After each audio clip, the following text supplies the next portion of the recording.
बाबा है बीज, फाउंडेशन देवताओं का कहीं और ब्राह्मणों का कहीं। ब्राह्मण बीज डालते हैं, ब्राह्मण ही फिर देवता बन राज्य करते हैं। अब हमारे द्वारा श्री बाबा फाउंडेशन लगा रहे हैं। डीटिज्म अर्थात स्वर्ग का फाउंडेशन लग रहा है। जितना जो मददगार बनेंगे उतना वह अपना हिस्सा ले लेते हैं। परमात्मा का जो बिग प्रोजेक्ट चल रहा है वो है स्वर्ग निर्माण का कार्य, संजीव भाई, है ना।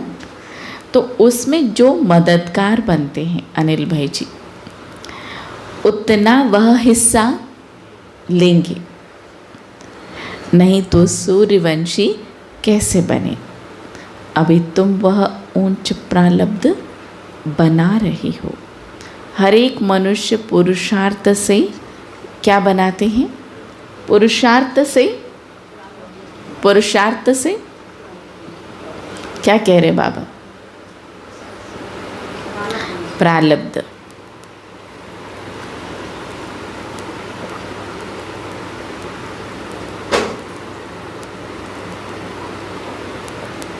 बाबा कहते हैं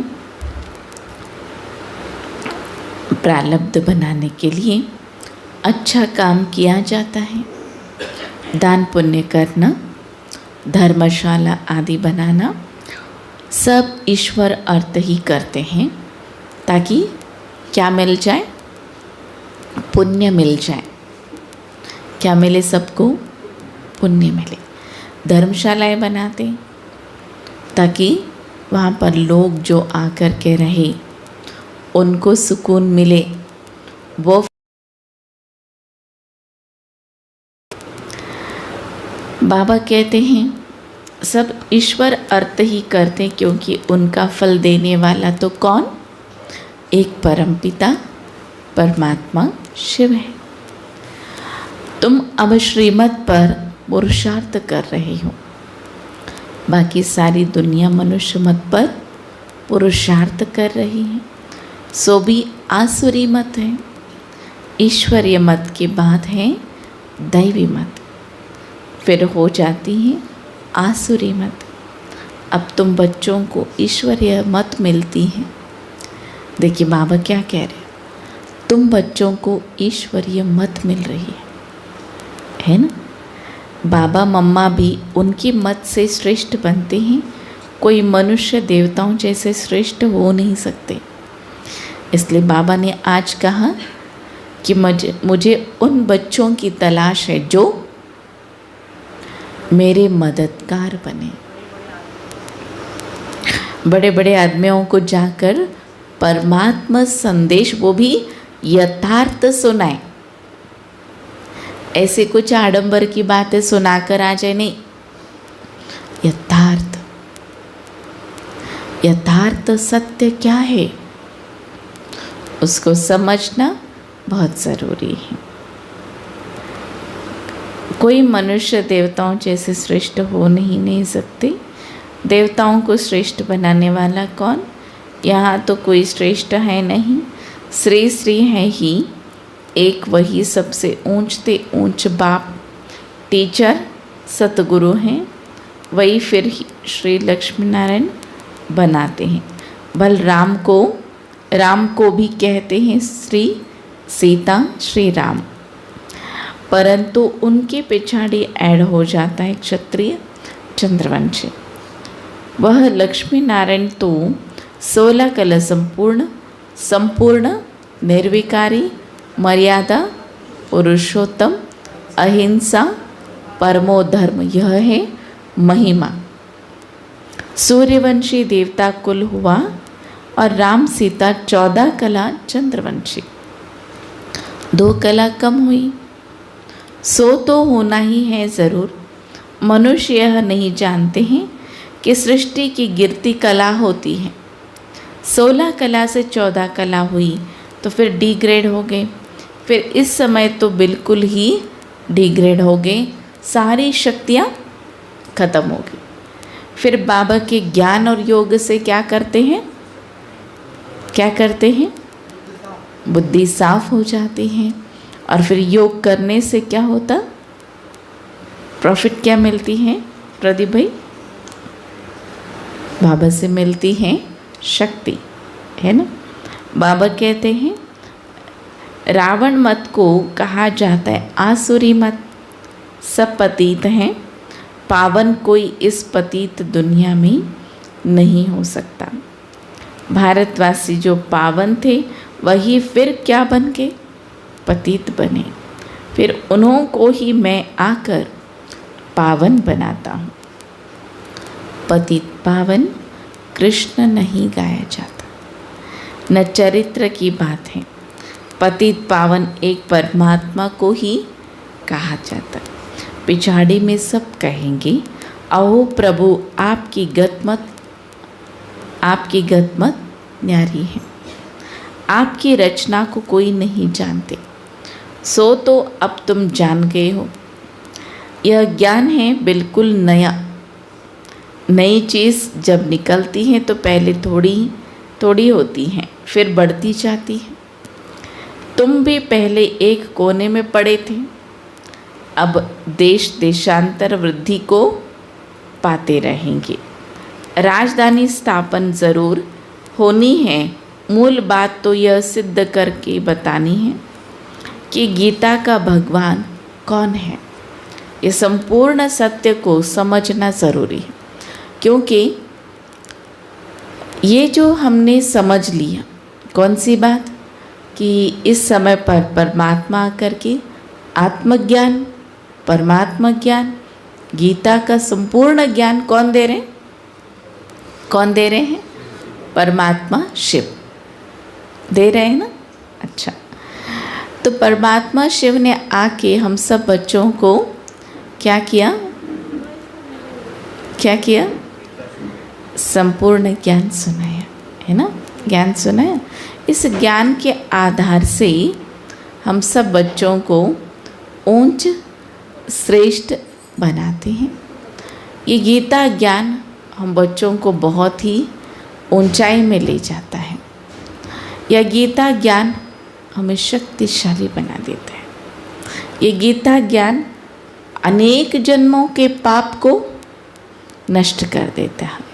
और ये गीता ज्ञान जिसमें ये कहा गया, देह सहित देह के सभी संबंधों को भूलकर मामेकम शरणम व्रज, तुम केवल मेरे को याद करो। किसने कहा, किसने कहा, जिसका शरीर नहीं है। संजय में सुना, जिसका शरीर नहीं है वही कह सकता है कि तुम अपने देह को भी भूलो और तुम केवल मुझे याद करो। तो संपूर्ण इस ज्ञान को किसने सुनाया, शिव ने सुनाया। संपूर्ण ज्ञान के माध्यम से आत्मा में बल भरा और देह अभिमान को नष्ट किया। देह का अभिमान था ना कि मैं ज्ञानवान हूँ, मैं तो ये हूँ, मैं तो जितने भी गुण हैं उसका अभिमान, जितने भी शक्तियाँ हैं उसका अभिमान, जितना जो कुछ भी है उसके पास उन सब चीज़ों के अभिमान।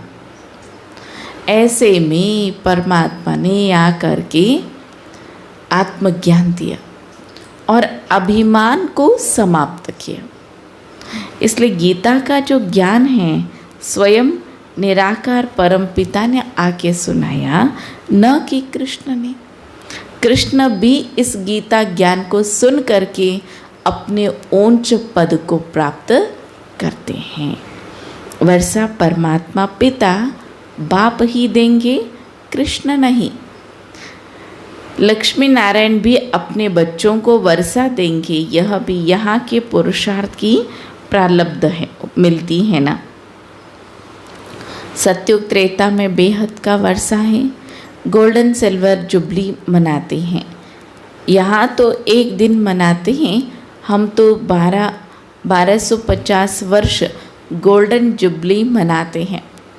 सुना क्या कहते हैं, जैसे कि 25 साल हो गया तो मना लिया सिल्वर जुबली, है ना। और फिर 50 साल हो गए तो फिर मना लिया, हाँ, गोल्डन जुबली मनाते, 1 साल पूरा गोल्डन जुबली मनाते हैं। 75 वर्ष हो गए तो प्लैटिनम जुबली मनाते हैं। तो ऐसे बाबा कहते हैं ये तो 1250 वर्ष गोल्डन जुबली मनाते हैं। किस लिए कहा? किस लिए कहा? क्यों कहा बाबा ने? सतयुग के लिए कहा, 1 साल के लिए नहीं। ये खास बात है आज की मुरली की, लिखिए इसमें एक खास बात क्या है। सतयुग के लिए बाबा ने कहा कि 1250 वर्ष गोल्डन जुबली मनाते हैं, यहाँ के जैसे 1 वर्ष नहीं मनाते हैं। खुशियाँ मनाते हैं, माला माल बन जाते हैं, तो यह अंदर में बड़ी खुशी रहती है। ऐसे नहीं कि सिर्फ बाहर से बत्तियां आदि जलाते, नहीं, खुशी होती है। स्वर्ग में हम बिल्कुल संपत्तिवान, बहुत सुखी हो जाते हैं। यहाँ तो दुख है, यहाँ तो इस कलयुगी नगरी में क्या है? दुख है। लेकिन सतयुग में सुख ही सुख है। देवता धर्म जैसा सुखी हो और कोई होता नहीं। और फिर सिल्वर जुबली आदि को भी पूरा समझते नहीं। अभी तुम आधा कल्प की जुबली मनाने के लिए बाबा से वर्षा पा रही हो। बाबा के पास क्यों आए हैं? क्यों आए हैं? हाँ, क्यों आए हैं बाबा के पास? वर्षा लेने के लिए। है खुशी इस बात की? है खुशी इस बात की? सबके चेहरे चमक गए खुशी से। बबीना बहन दिखाओ, वीडियो में एक एक चेहरे दिखने चाहिए, ऐसे वीडियो को घुमाओ और फिर दिखाओ। तो बाबा क्या कहते हैं? बाबा समझाते हैं कि 1250 वर्ष तक हम क्या करने वाले हैं? हाँ, गोल्डन जुबली मनाएंगे और वहाँ पर इतनी खुशियाँ ही खुशियाँ मनाएंगे। तो बाबा समझाते हैं कि अभी तुम आधा कल्प की जुबली मनाने के लिए बाबा से वर्षा पा रहे हो। तो मुख्य बात यह समझने की है, गीता का भगवान परमात्मा शिव है।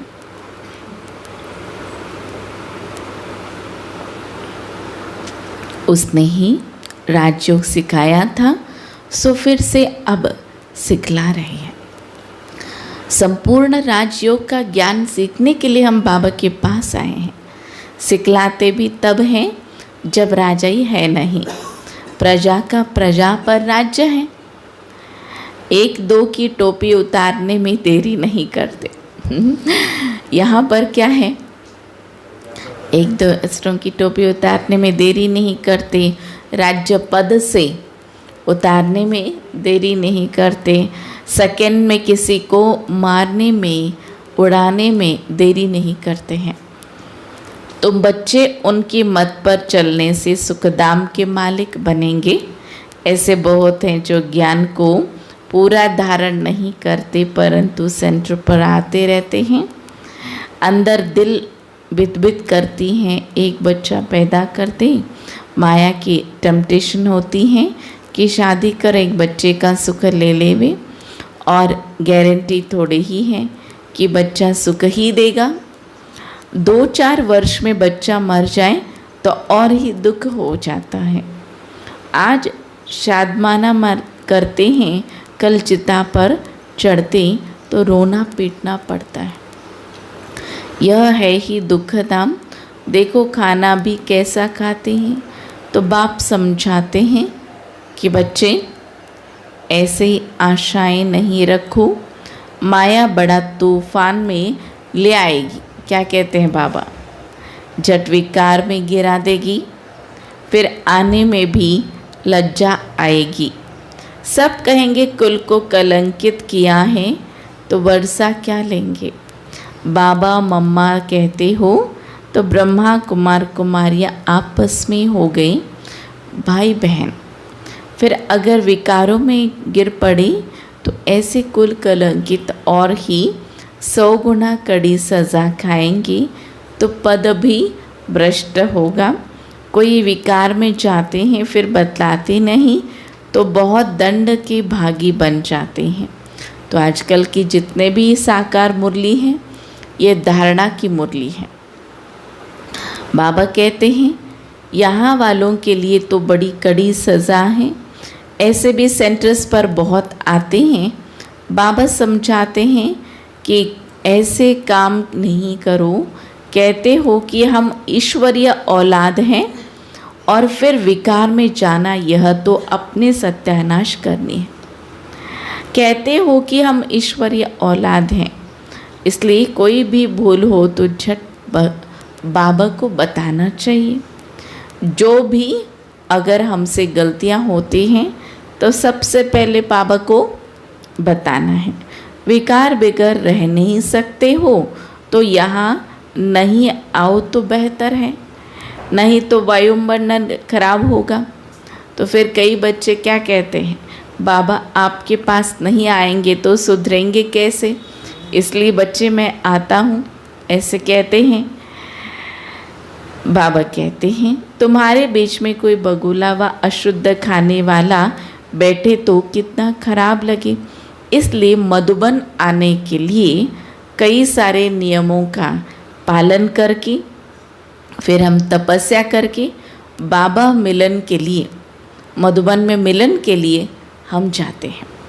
बाकी जो हैं वहाँ पर योग शिविर होता है, योग के कार्यक्रम होते हैं, अन्य कल्चरल प्रोग्राम होते हैं, अलग अलग विंग्स के प्रोग्राम होते हैं। उसमें तो कोई भी जाकर बाबा वैसे घूम घाम के देख के आ सकते हैं। लेकिन प्रभु मिलन का जो समय होता है तो उस समय पर जाने के लिए तपस्या करनी पड़ती है। तपस्या है, तप है इस विकारी दुनिया में रहते हुए विकारों से मुक्त रहने, है ना। बाबा कहते हैं कि ऐसे को ले आने वाले पर भी दोष आ जाता। दुनिया में ऐसे सत्संग तो बहुत हैं, जाकर वहाँ भक्ति करें। भक्ति के लिए हम मना नहीं करते हैं। भगवान आते हैं पवित्र बनाने के लिए, पवित्र वैकुंठ का वर्षा देने के लिए। बाप कहते हैं कि सिर्फ बाप और वर्षे को याद करो बस, और खान पान के परहेज़ की युक्तियाँ भी बताते हैं। बाबा युक्तियाँ बताते हैं।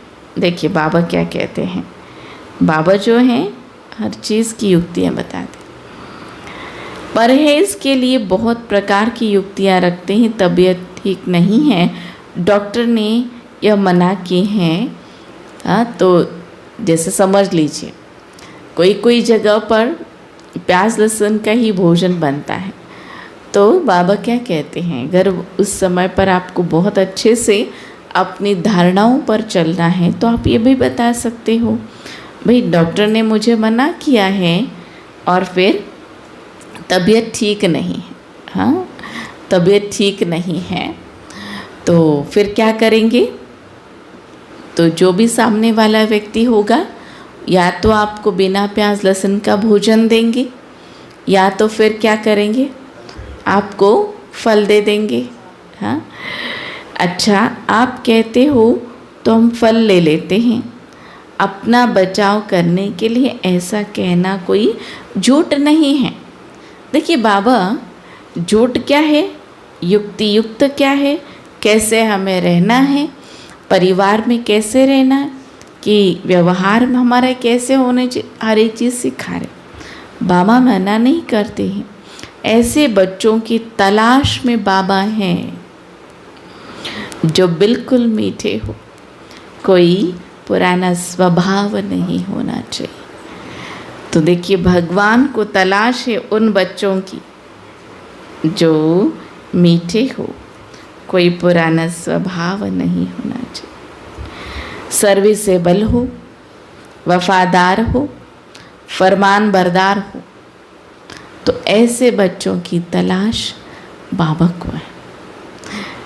चलिए हम अपने आप से पूछें, जिन बच्चों की तलाश भगवान को है, क्या मैं सच में ऐसे बना हूँ? सर्विसेबल भी, वफादार, फरमान बरदार।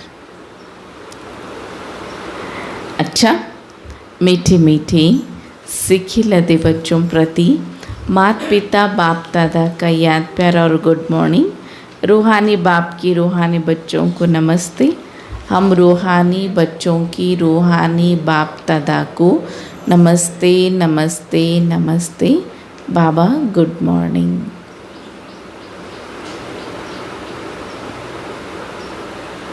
ऐसे मीठे थे मीठे बनाने वाले बाबा को दिल से शुक्रिया।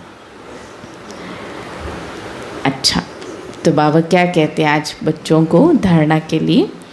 इस मायावी दुनिया में हर बात में दुख है, इसलिए इस पुरानी दुनिया में कोई भी आश नहीं रखनी, कोई भी आश नहीं रखनी। इस मायावी दुनिया में, पुरानी दुनिया में कोई भी आश नहीं रखनी है। भल माया के तूफान आए लेकिन कभी भी कुल कलंकित नहीं बनना।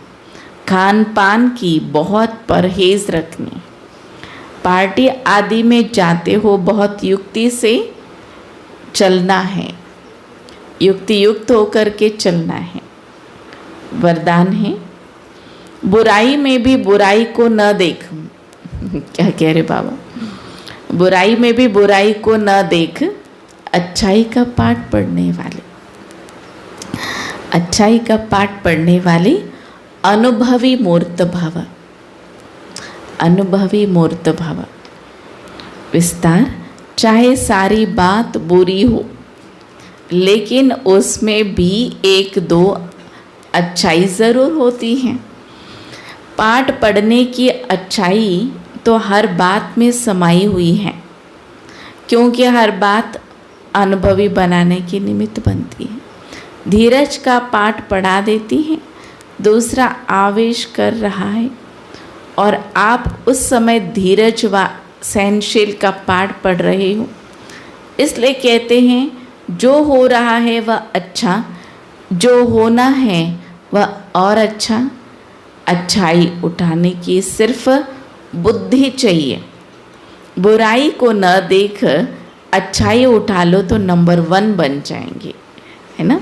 अगर हम इस बात को देखें, ये बाबा की श्रीमत है ना। श्रीमत जो है, बुराई में भी अच्छाई को देखो। लेकिन कलयुग में क्या करता है इंसान? क्या करता है? उस अच्छाई में भी बुराई को देख लेता। भाई सब कुछ अच्छा हो रहा है, ये भी अच्छा हो रहा है, वो भी अच्छा हो रहा है, वो भी, लेकिन उसमें से भी कोई तो ऐसा पॉइंट को ढूंढ लेंगे कि देखो ये तो बुरा हो गया ना, ये तो बुरा हो गया ना। तो इसलिए जो है बाबा कहते हैं बुराई को न देख, अच्छाई उठा लो तो नंबर 1 बन जाएंगे। रवि भाई, नया टॉपिक, तीव्र पुरुषार्थी और नंबर 1 बनने के लिए ये पूरा का पूरा वरदान और वरदान का एक्सप्लेनेशन उस टॉपिक में आपको लिखना है। ये आज के ही दिन ये टॉपिक रेडी कीजिए। कल हम ज़रूर, क्योंकि भगवान ने आज कहा है, भगवान को किन बच्चों की तलाश है ना। भगवान को उन बच्चों की तलाश है जो मीठे हो, सर्विसेबल हो, वफादार हो, फरमान बरदार हो, है ना। स्लोगन है, सदा प्रसन्न चित्त रहना है तो साइलेंस की शक्ति से बुराई को अच्छाई में परिवर्तन करो, परिवर्तन करो। मीठे बच्चे, बाप स्वर्ग का फाउंडेशन लगा रहे हैं। तुम बच्चे मददगार बन अपना हिस्सा जमा कर लो। ईश्वरीय मत पर चलकर श्रेष्ठ प्रारब्ध बनाओ, श्रेष्ठ प्रारब्ध बनाओ। अपना हिस्सा जमा कर लो, ईश्वरीय मत पर चलकर श्रेष्ठ प्रारब्ध बनाओ, श्रेष्ठ प्रारब्ध बनाओ। प्रश्न है, बाप दादा को किन बच्चों की सदा तलाश रहती है? उत्तर, जो बहुत बहुत मीठी शीतल स्वभाव वाले सर्विसेबल बच्चे हैं, ऐसे बच्चों की बाप को तलाश रहती है। सर्विसेबल बच्चे ही बाबा का नाम बाला करेंगे। जितना बाप का मददगार बनते हैं, आज्ञाकारी वफादार, उतना वह वर्षे के हकदार बनते हैं, वर्षे के हकदार बनते हैं। अच्छा, तो बाबा क्या कह रहे हैं? आज विशेष वे मददगार बच्चे बाबा को चाहिए, तो चेक कीजिए, क्या मैं वो मददगार बच्चा हूँ? क्या कहेंगे? क्या कहेंगे? क्या वो मैं मददगार बच्चा हूँ? क्या सोचेंगे? अपने आप को सोचिए, क्या वो मैं मददगार हूँ? है ना? सर्विसेबल भी, मीठे शीतल स्वभाव वाले बच्चे।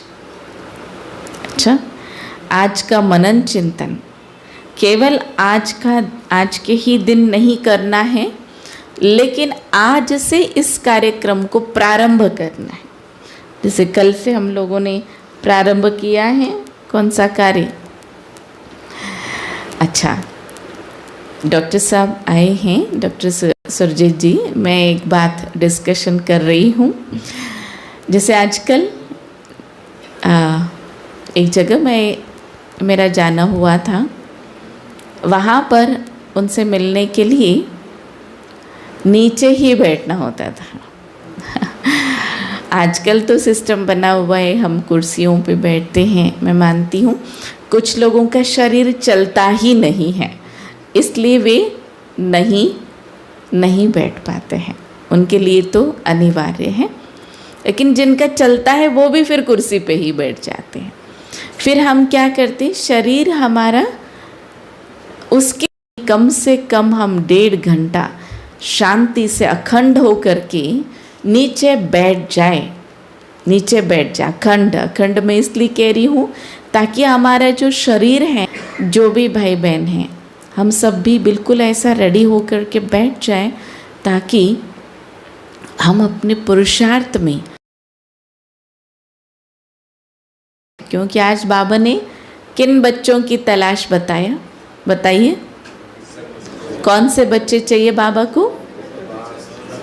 जो मीठे शीतल स्वभाव वाले और जिसमें पुराने स्वभाव न। तो हम औरों को छोड़े, हम इन उंगलियों को अपने आप की तरफ देखें और फिर चेक करें कि क्या मेरे अंदर के वो पुराने स्वभाव संस्कार समाप्त हैं।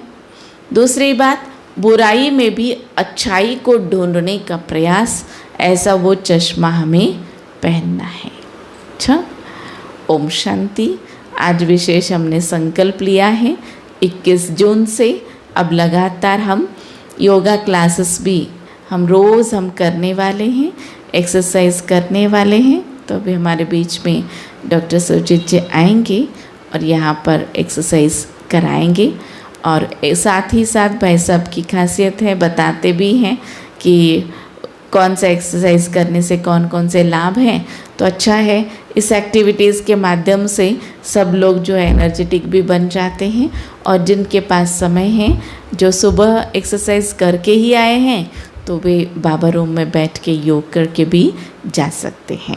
और जो सुबह 6 बजे से योग में बैठे हैं, वो थोड़ा रिलैक्स होके फिर आप सभी जो खास करके अभी का एक्सरसाइज में बैठ सकते। अच्छा, ओम शांति। 1 मिनट साइलेंस, सभी खड़े हो जाएं।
नाम क्या?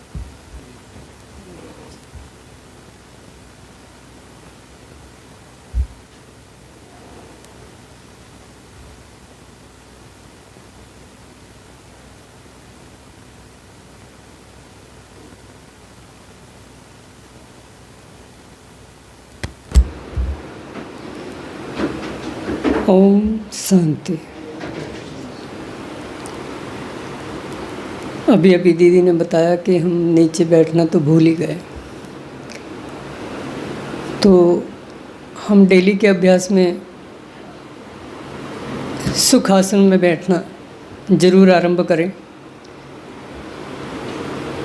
अभी दीदी ने बताया कि हम आते ही चेयर पे बैठ जाते हैं और ये चेयर की आदत हमें इंग्लिश टॉयलेट तक ले गई है। तो हमने क्या किया कि हमने उकड़ू बैठना भी छोड़ दिया। तो आइए सबसे पहले हम सुखासन में बैठेंगे। सुखासन में बैठने के बाद बटरफ्लाई जो एक्सरसाइज है वो करेंगे। उसके बाद फिर और योगाभ्यास करेंगे। सभी भाई बहन सुखासन में बैठने की कोशिश करें।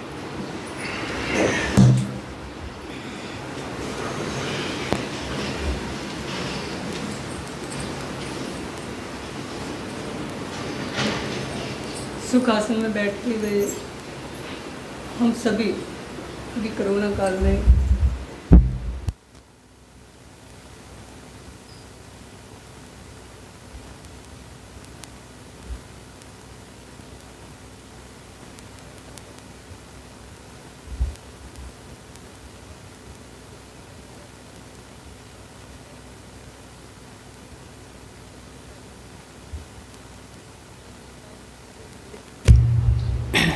ओम का जयकार लगाना है।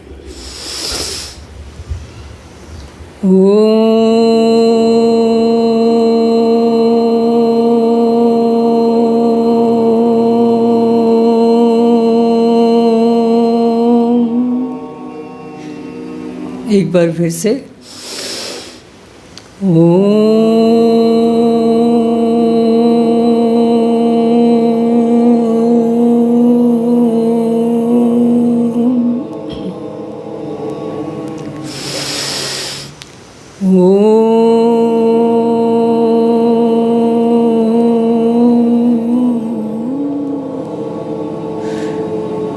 टाइम की कमी के कारण ये हमने 3 पर ही छोड़ दिया।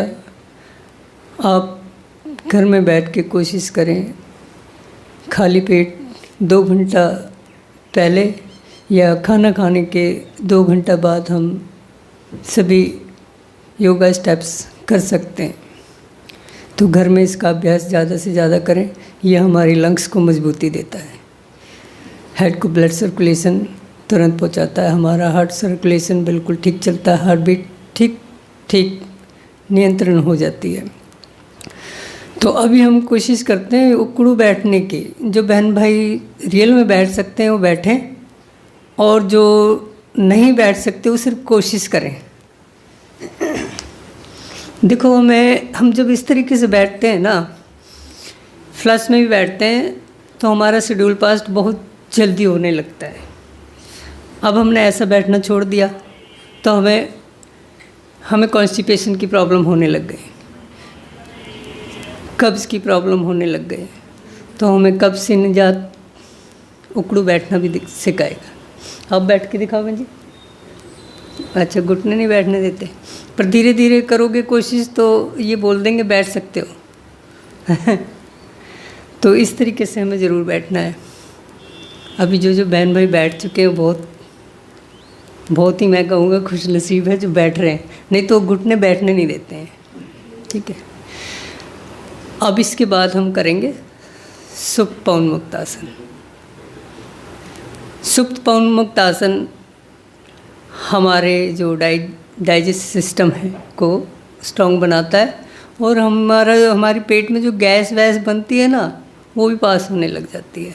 तो अब हम सभी लेटें, और सभी का जो सर मेरी तरफ होना चाहिए, मुंह मेरी तरफ होना चाहिए, उस तरफ नहीं होना चाहिए।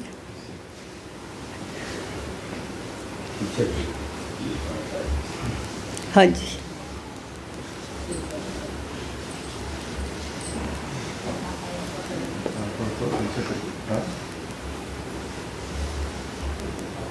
सही है, सही, क्रॉस क्रॉस में। बहने पैर इस साइड कर लें। हाँ, ऐसे कर लें, उस साइड कर लें, बहने हाँ, बहने पैर उस साइड कर लें। और जिनको है, जो बहनें साड़ी पहन के आई हैं, कोशिश सिर्फ इतनी ही करें पैर को पकड़ के खींचने की, और कल से ये भी कोशिश करें कि हम सूट पहन के आए।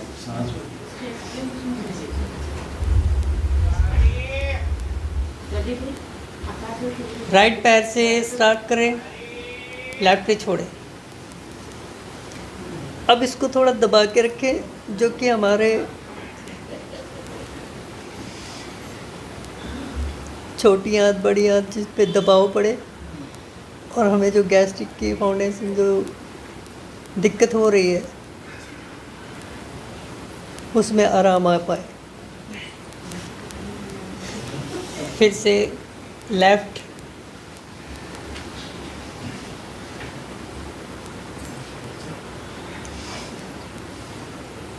इस अभ्यास को करने से हमारा पेट बहुत जल्दी जल्दी कम होने लग जाता है, वेट लॉस की कतार पे पहुंचने लग जाते हैं। एक बार फिर से,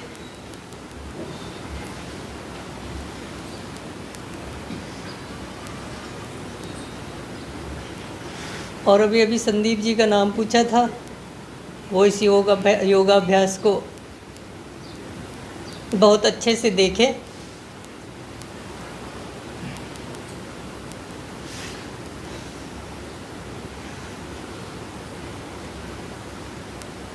ठीक है, अब इसका दूसरा प्रारूप, पैरों को ऊपर की ओर से लेते हुए और नाक को टच करना।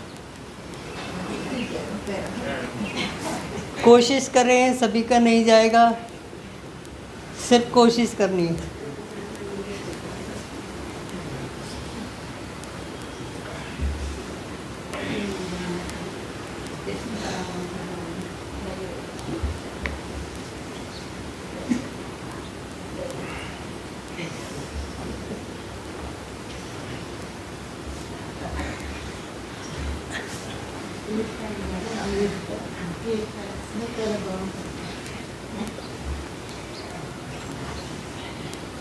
हाँ जी, सभी ठीक कर रहे हैं, आप भी करो।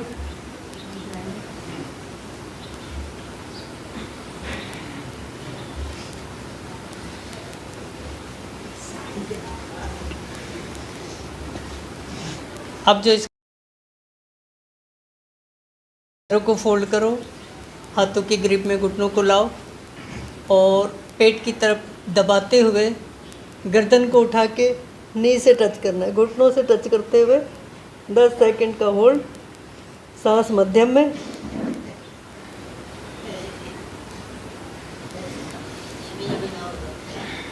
ये सभी नॉर्मल एक्सरसाइजेस हैं, इसको हम सभी कर सकते हैं।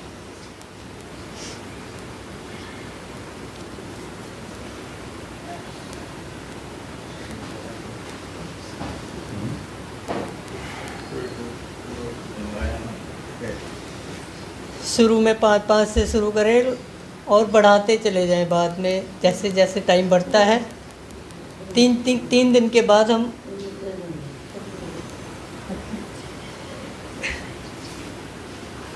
हर एक्सरसाइज के 10-10 स्टेप्स कर सकते हैं। एक बार फिर से,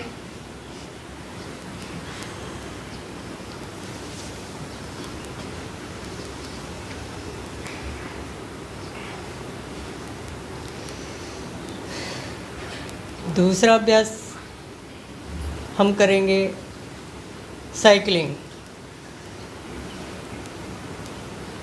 नी पेन, फिट पेन,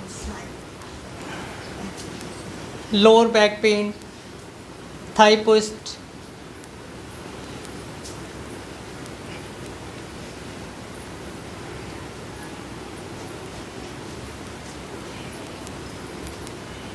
अब इस एक्सरसाइज का सबसे बड़ा बेनिफिट है, हम हार्ट की ब्लॉकेज से बच सकते हैं। क्योंकि हम जब भी किसी की बाईपास सर्जरी देखते हैं तो उनकी जो थाई से ही कुछ एक ऐसा इंस्ट्रूमेंट लगाया जाता है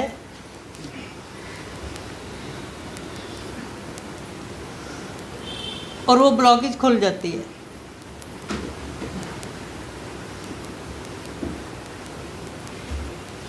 अभी इसका प्रभाव बिल्कुल थाई पे पड़ रहा है, रिवर्स।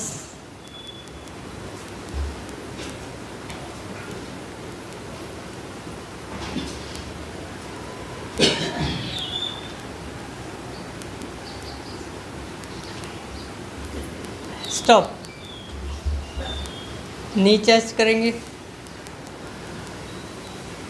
साथ के साथ वेट लॉस की भी मैं आपको एक्सरसाइज बताता जा रहा हूँ। इन सभी से वेट लॉस भी होगा।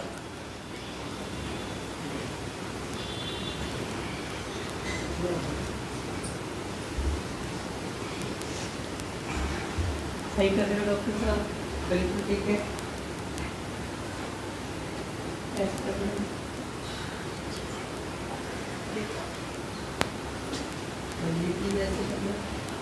पकड़ करनी है आपको, तो मैंने यहाँ पर ठीक है पकड़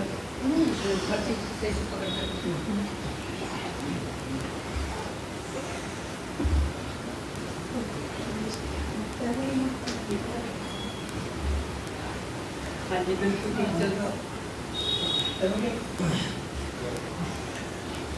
आप भी ऊपर ऊपर से लेके जाओ।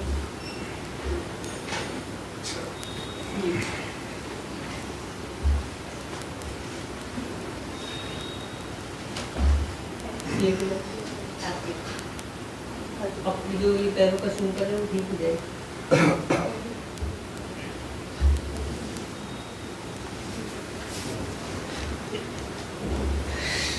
सभी बहन भाई उल्टे लेट जाए, सभी बहन भाई उल्टे लेट जाए, ऐसी पोजीशन में।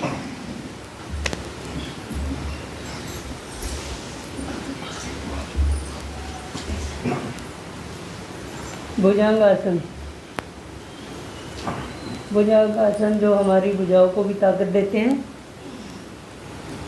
और हमारी लोअर बैक में जो डिस्क बल्ज की शिकायत हो जाती है उसको भी ठीक करता है भुजंगासन।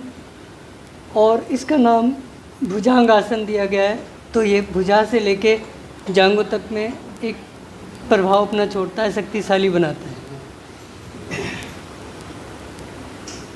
धीरे धीरे उठें, सांस को लेते हुए। यहाँ पर भी कुछ सेकंड का होल्ड, सांस छोड़ते हुए नीचे। जो भाई बहन पेट जल्दी कम करना चाहता है तो इसकी स्टेप जो इसका टाइमिंग है ना बढ़ा दें, 25 से 50 कर दें।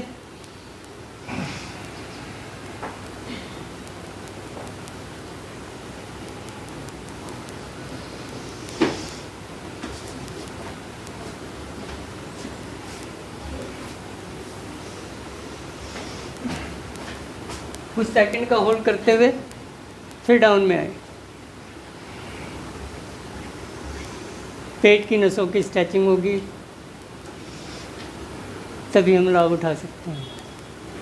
डाउन। अब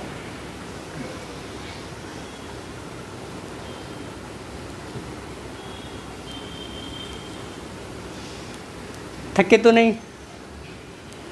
डाउन। अनिल भाई जी पेट कम करना है। ये तो प्रॉब्लम है। हाँ पेट कम करते। गुप्ता साहब जी को भी पेट की ज़्यादा दिक्कत आ रही है।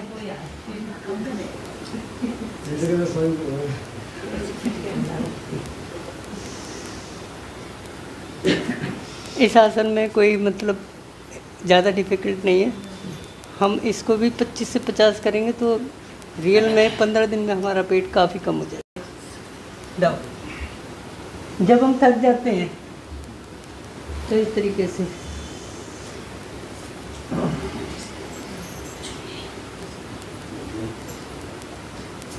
ये आसन हमारी बैक की प्रॉब्लम, नी की प्रॉब्लम, पसीना ऐसे ही आ गया। हाँ नी की प्रॉब्लम, फिट की प्रॉब्लम, ये सभी पेन में आराम आता है।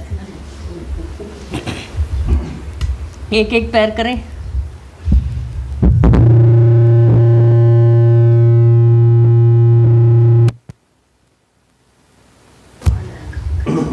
हाँ जी,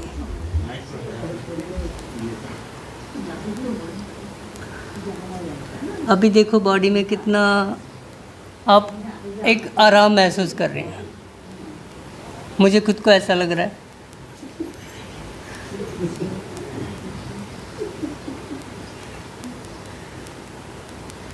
इस आसन में से सब लोग मौज हाँ, सभी सीधे हो जाए। ब्रिज आसन में ब्रिज आसन का स्टेप लें। दोनों पैरों को फोल्ड करें और धीरे धीरे कमर को उठाते हुए यहाँ पर होल्ड करें। 10 सेकंड के लिए होल्ड। अब जिन माता बहनों को बाल झड़ने की प्रॉब्लम है ना, ये उसे भी सॉल्व करता है। देखो ब्लड सर्कुलेशन हमारे जब हेड को मिलेगा, हेड को पोषक तत्व मिलने लग जाएंगे, तो ये समस्या हमारी बहुत जल्दी हल हो जाएगी। डाउन। एक बार फिर से।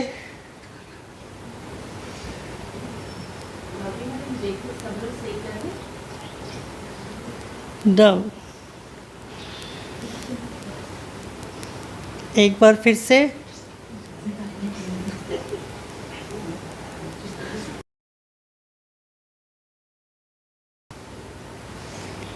एक बार फिर। ये भी कोई ज़्यादा डिफ़िकल्ट नहीं है, इसका भी हम टाइम बढ़ा सकते हैं। लोअर बैक में पेन जिनको हो वो ज़्यादा से ज़्यादा करें, उनका लोअर बैक का पेन जल्दी ख़त्म होगा।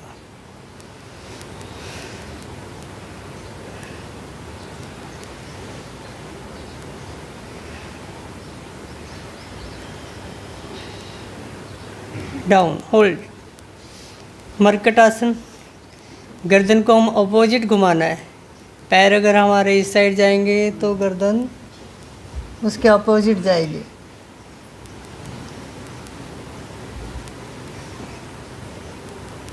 मरकट आसन।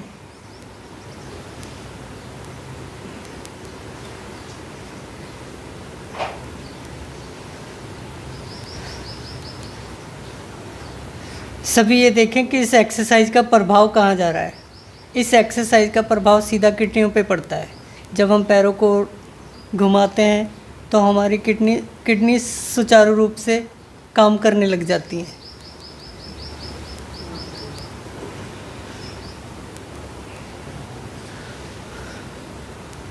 और साइटिका पेन बहुत जल्दी ठीक होता है।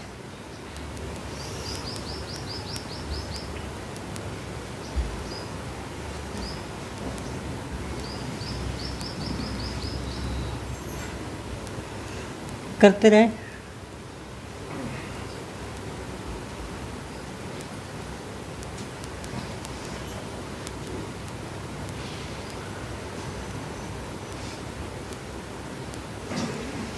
ठीक, पैरों को ऐसे ही फोल्ड रखें। सभी ने 5 बार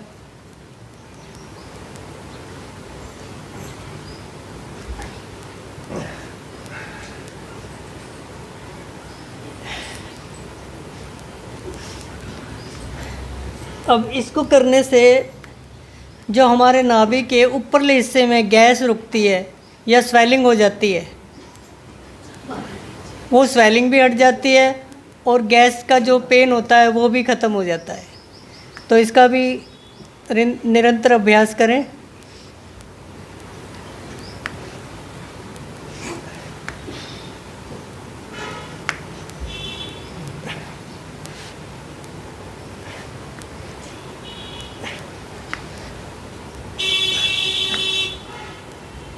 स्टॉप। रुके। साइड की फैट के लिए हम हील टच ज़रूर करें। जो साइडों में फैट जमा हो जाती है उसको मेल्ट करने के लिए, उसको बर्न करने के लिए हील टच।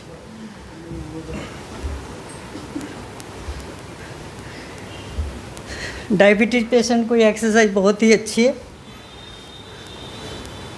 क्योंकि जिस जगह से, जिस तरफ से हमारी कमर घूम रही है वहीं से ब्लॉकेज होती है डायबिटीज़ की।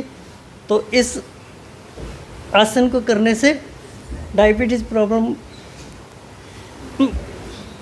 प्रॉब्लम में बहुत ही लाभ होता है।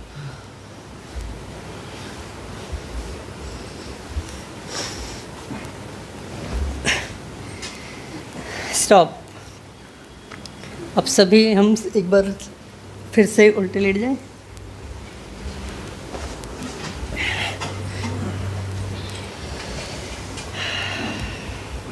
वज्रासन की पोजीशन में आए। आज का दिन सभी का अच्छा होगा, चुस्ती फुर्ती वाला होगा। हाँ जी हाँ, इसलिए मैं संदीप जी से कह रहा हूँ कि थोड़ा सा ध्यान दें। जिस वक्त मैं ना हूँ तो कोई तो हमें ऐसा चाहिए जो हमें गाइड कर सके। अच्छा, सभी ध्यान दें इसमें, ठीक है जी, क्योंकि हमें सबकी ज़रूरत है। अभी मुरली में विचार आया कि हमें सबकी ज़रूरत है, मददगार, और सभी मददगार बने। अब देखो, हमने इस आसन को भी कभी नहीं अपनाया।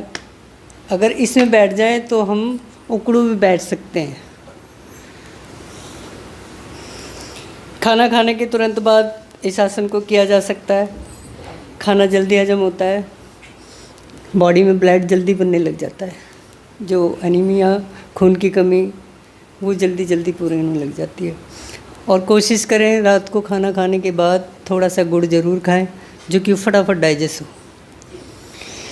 जिनको ज़्यादा गैस बनती है और सुबह उठने में ये कमर जकड़ी जाती है, और रात को दूध ना पिएं, सुबह ब्रेकफास्ट में पिएं। ब्रेकफास्ट करते हुए जब सारा दिन हम चलते फिरते, वो डाइजेस्ट हो जाता है।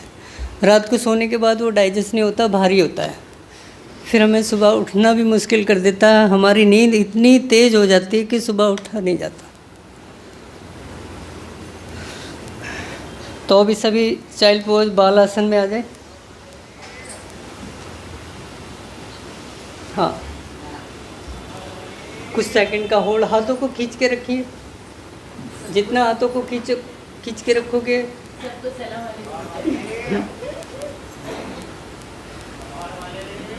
कोशिश करनी है भाई जी। हाँ ठीक है, वापस आओ, फिर से जाओ। अब हमें इसी में है ना, सर्वाइकल के लिए भी कर लेनी चाहिए, क्योंकि हम इबादत तो कर ही रहे हैं, है ना। तो हमें सर्वाइकल के लिए भी कुछ स्टेप।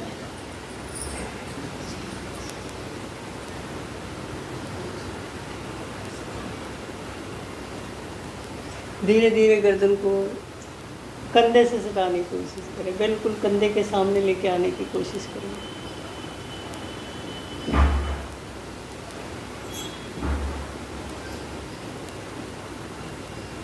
हाँ जी,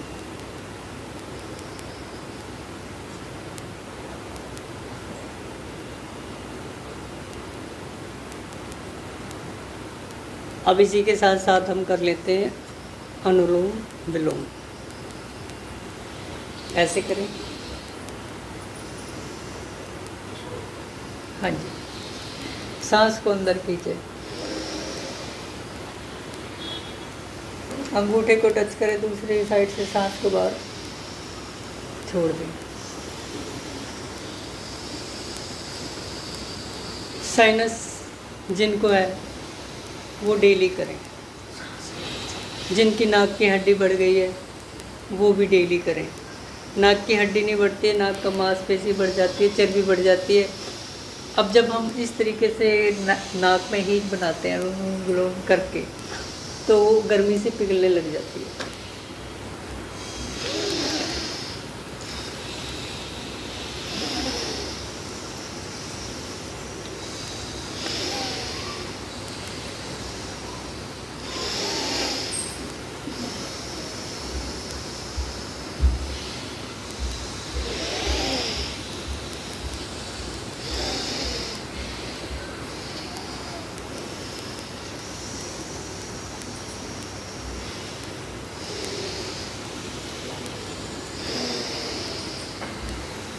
ठीक।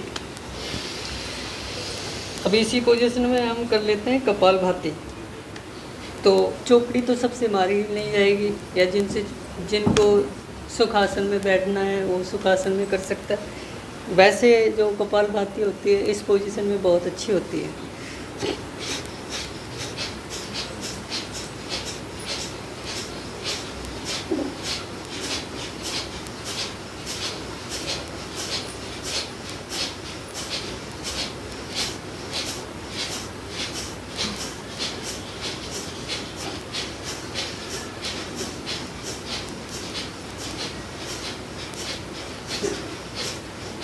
स्टॉप। 1 सेकंड से शुरू करेंगे, हम इसके सेकंड बढ़ाते हुए जाएंगे, धीरे धीरे बढ़ जाएगी। अब हम लास्ट में कर लेते हैं कैट पोज। तो सभी भाई बहन कैट पोज की पोजीशन ले।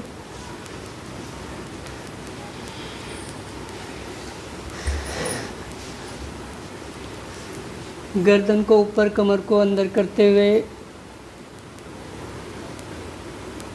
और सांस को लेते हुए, अब सांस छोड़ते हुए नीचे की साइड जाएं और कमर को ऊपर की साइड उठाएं। सभी अपने हाथ सीधे रखें और हाथों को ना हिलाएं, हाथों को बिल्कुल सीधा ऐसे करना है। गर्दन नीचे करो, गर्दन उठाओ, इस तरह बिल्कुल करो।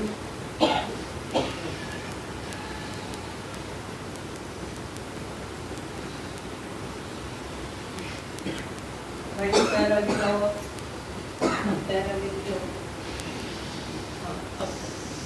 हाथों को कंधे के नीचे डालो।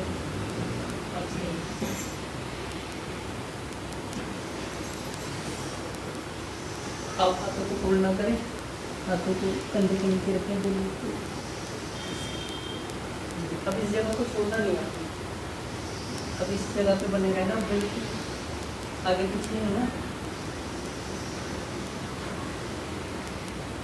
कैट पोज जो हमारे स्पाइन पे बहुत अच्छा काम करता है, एक एक पॉइंट्स को खोलता है, एक एक पॉइंट्स को, और हर एक पॉइंट जो हमारा हर एक ऑर्गन से जुड़ा हुआ है। ब्लड सप्लाई यहाँ से रुकेगी तब हमें हार्ट डिजीज होगी, ब्लड सप्लाई यहाँ से रुकेगी तो हमें किडनी डिजीज होगी, ब्लड सप्लाई यहाँ से रुकेगी तो हमें लीवर की प्रॉब्लम हो जाएगी। तो हमें अपनी कमर को बिल्कुल लचीला बना के रखना, जो कि ब्लड सर्कुलेशन हमारे ऑर्गन तक पहुँच पाए। करते रहे, ये तो कर सकते हो, ये तो बहुत ज़रूरी है। ये घुटनों तक ब्लड सर्कुलेशन देता है। अगर यहाँ से L4, L5 और S1 में ब्लॉकेज आती है ना, तो हमारे घुटनों में प्रॉब्लम आती है। अच्छा अच्छा,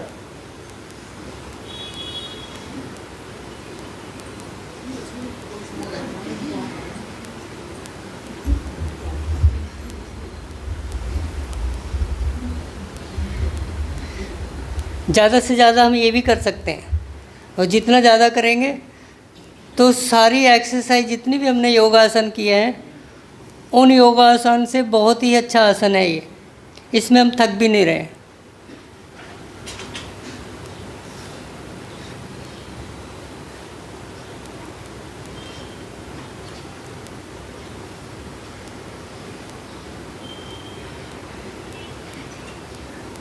चलो स्टॉप। आज का अभ्यास यहीं पे ख़त्म करते हैं। एक प्रश्न है सर। हाँ जी। आजकल सबको गैस का प्रॉब्लम बहुत हो रहा है, तो कौन सा ऐसा पॉइंट दबाएं? अच्छा, एक्यूप्रेशर पॉइंट,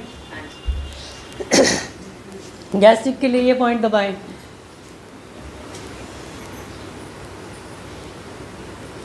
जोर से दबाएं। देखो दर्द है इस पॉइंट पे तो आपको गैस बनती है। इस पॉइंट को दबाएं। अगर आपको पेन है तो इस पॉइंट पे भी पेन होगा, दर्द होगा। तो इसको हम डेली प्रेस करेंगे, 1 मिनट डेली करेंगे ना, दिन में 3 टाइम, तो हमारी गैस्ट्रिक की प्रॉब्लम सॉल्व हो जाएगी। और सुप्त पवन मुक्त आसन है जो, उसे ना छोड़ें। ये देखो इसी की बैक साइड में। और सर्वाइकल पेन अगर ज़्यादा दिक्कत कर रहा है, चक्कर ज़्यादा आ रहे हैं, तो हम अपने अंगूठों को ऐसे खींच लें, ऐसे खींच लें, दूसरे हाथ से दूसरा खींच लें, तो तुरंत चक्कर बंद हो जाते हैं। और कुछ दीदी? आज 2 बातें याद रखें। हाँ जी। ओम शांति। डॉक्टर साहब गए? हाँ, तो इनको संदीप जी को और इनको तैयार करते हैं।